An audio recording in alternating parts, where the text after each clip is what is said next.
رفتنم خوابیدنم حتی نگاهم، من هیچ کارم این روزا دست خودم نیست. من گم میشم این روزا بین خاطراتت، جز غم کسی این روزا با من هم قدم نیست. من از غرورم این روزا چیزی نمونده، وقتی که سر رو بالش خیسم میذارم، تو روزهای خوبیت من پیش روته، برعکس من آینده خوبی ندارم. تو از گذشتت هیچ چیزی بر نداشتی، اصلا نذاشتی غم تو دنیات پا بذاره، برعکس من توی گذشته گیر کردم. دنیای تو با من یه دنیا فرق داره،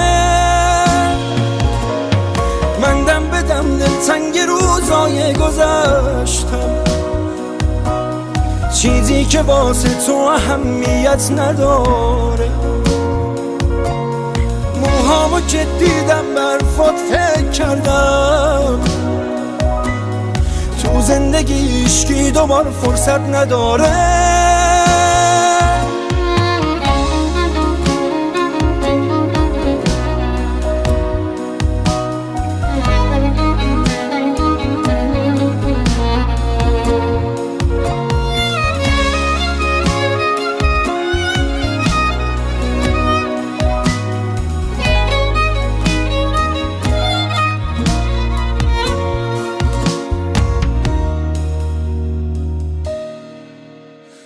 من هی به تو فکر کردم و موهام سفید شد،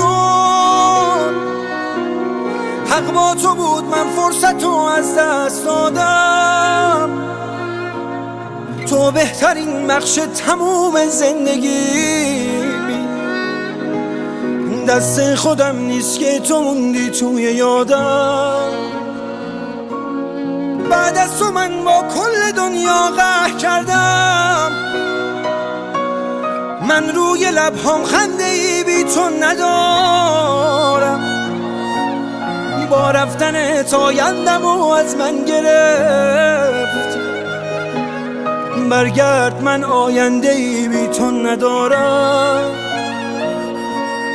تو از گذشتت هیچ چیزی بر نداشتی، اصلا نذاشتی غم تو دنیات پا بذاره،